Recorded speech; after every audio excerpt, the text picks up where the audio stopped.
13h, Sacha Daoud. Bienvenue à vous, merci d'être avec nous. Voici les titres de l'actualité. De la pluie et du gris, le ciel ne nous gâte pas depuis quelques jours et ça ne va pas s'arranger. Pour les vacanciers, c'est la douche froide. Pour l'Oreca, c'est la grise mine.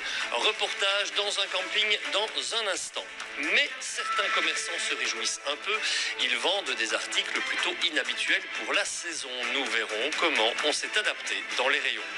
Eux aussi, ils parlent beaucoup du temps qu'il fait. Ce sont les agriculteurs et ils étaient une fois de plus très nombreux à la foire agricole de Libramont. Nous allons évoquer la santé du secteur et donc un peu aussi celle de nos assiettes. Ce sera en direct avec Daniel Velter. Nous parlerons aussi des 30 ans de la mort du roi Baudouin. Sa disparition a été un choc immense dans le pays. Ce sont les heures et les jours qui ont suivi l'annonce de son décès que nous vous proposerons de revivre dans un instant. Enfin, il sera aussi question d'un trésor caché, celui du prieuré du Rouge Cloître à Auderghem. Nous vous emmènerons à la découverte de l'endroit tout en vous donnant évidemment des indices pour découvrir ce mystérieux trésor.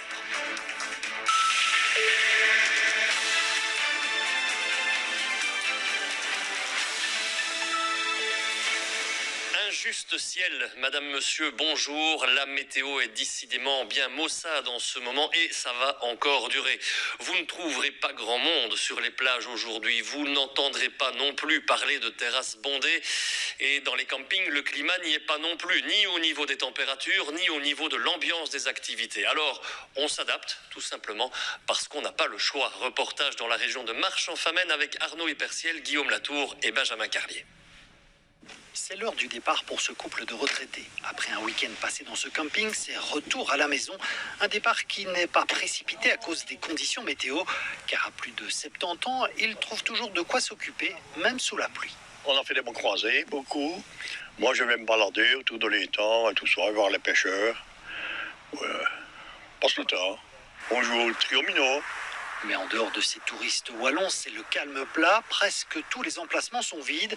Le propriétaire de ce camping a même le temps de jouer avec ses enfants en pleine haute saison, faute de travail.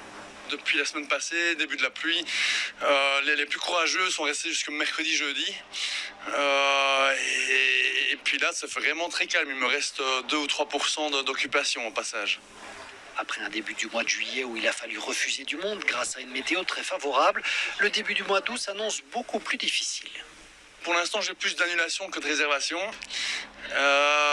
Mais voilà, je suppose que ce temps-là ne va pas rester des semaines, enfin j'espère, très honnêtement. Mais ce couple installé ici depuis plus d'une semaine ne trouve pas encore le temps trop long et ne perd pas espoir. Le beau temps va finir par revenir. Moi, je lis beaucoup, mon compagnon, lui, va pêcher entre les deux averses, ou sinon il bricole, il arrange, et voilà quoi. On va faire les courses, on promène le chien, voilà. On essaye de garder le moral. On se dit que le beau temps va arriver.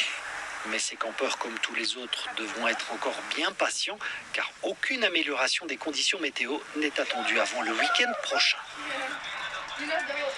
Oui, et météo et commerce